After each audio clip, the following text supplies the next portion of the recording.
Halo semuanya, kembali lagi dengan saya. Di video kali ini saya akan mencoba untuk mengkoneksikan database ke PHP. Nah, namun terlebih dahulu pertama kali harus mempunyai web server. Di sini saya menggunakan SMTP sebagai web server saya. Ini adalah tampilan awal untuk web server. Bentar. Di bagian Apache dan juga MySQL terlebih dahulu diaktifkan.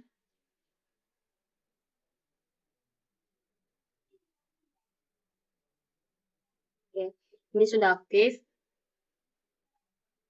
Lalu kita buka php-admin-nya.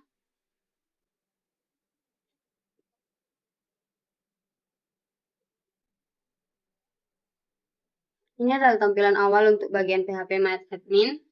Di sini saya pilih DBTIA sebagai database yang sudah saya buat.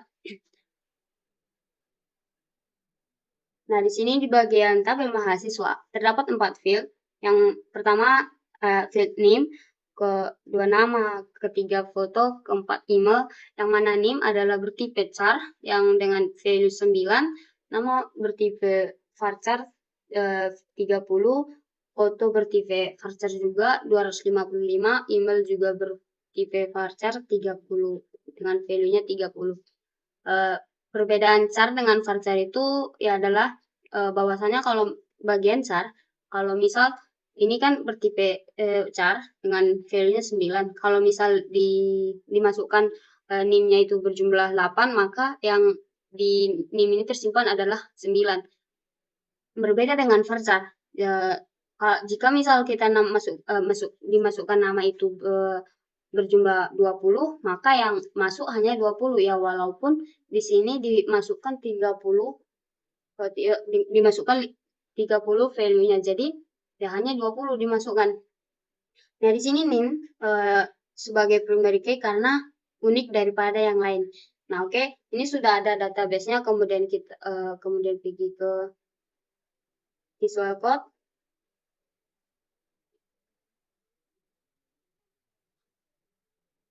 Nah, untuk penyimpanan file PHP itu perlu diperhatikan. Tidak boleh sembarangan menyimpan file PHP di direktori manapun. Di sini saya menyimpan file PHP saya di local disk D, kemudian SMTP, kemudian htdocs. Nah, di sini adalah file penyimpanan PHP saya di pemrograman web. Oke. Di file PHP saya terdapat ada index PHP, kemudian login PHP, kemudian login 2 PHP. Yang pertama itu login PHP.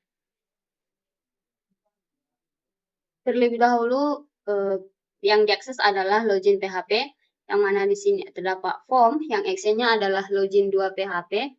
Jadi jika ini dijalankan, maka ini akan mengarah ke file login 2 PHP. Bagian kode ini berfungsi jika informasi loginnya salah, maka nanti akan muncul pesan kesalahannya. Nah, di sini terdapat div input yang mana berisi label dan juga input yang bertipe email, dan di sini ada requirement untuk mematikan saran dari emailnya nanti. Kemudian input juga begitu.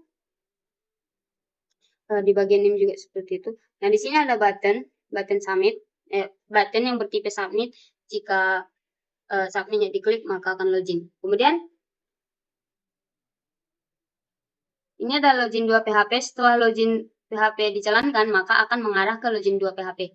Akan mengarah ke file ini. Pertama ada session start, yang mana ini harus berada di sebelum kode ini. Ini maksudnya begini. Session start ini harus paling atas sebelum kode yang ada diketikkan begitu. Jadi ini $email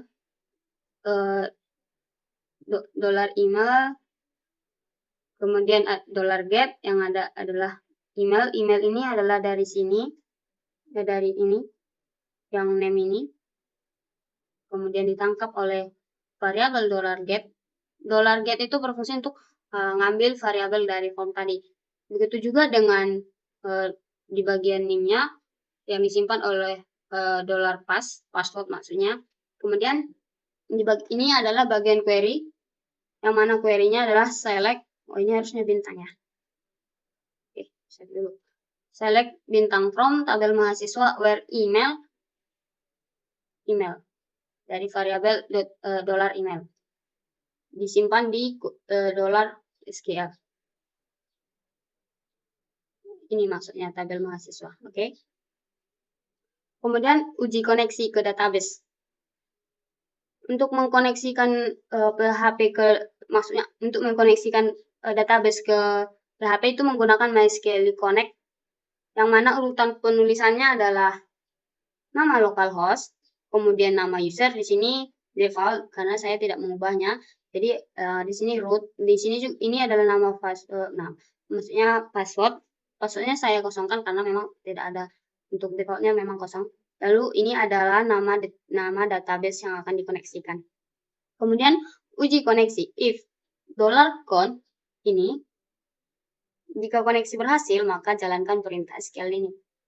Call MySQL query disimpan di $query. Uji apakah query-nya berhasil?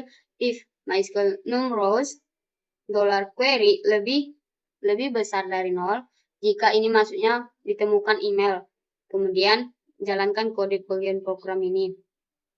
Nah, jika tidak ditemukan, maka dia akan mengarah ke lokasi login PHP, maka akan kembali ke sini. Oke?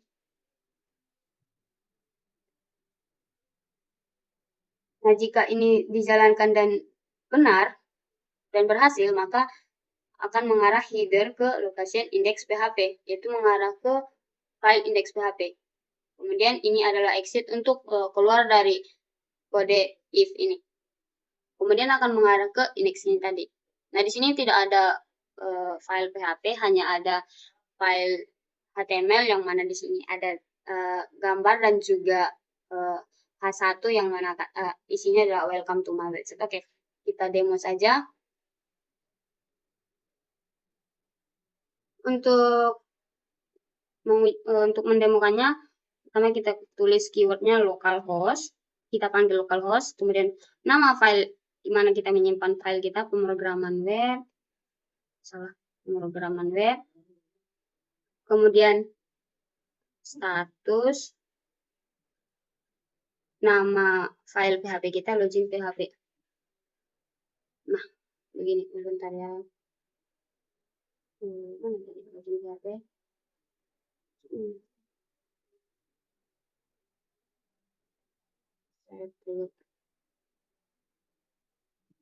Oke. Email di bagian tabel mahasiswa gmail.com dewi@gmail.com.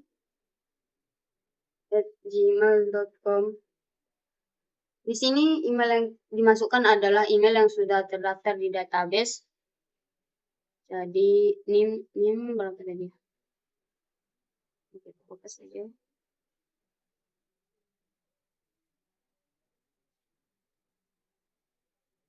Kemudian klik login, maka login.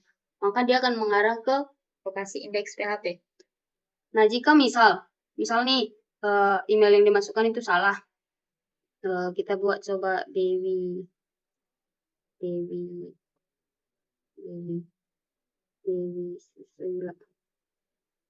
Susi gitu misalnya, maka akan muncul data login tidak dikenal yang dari sini.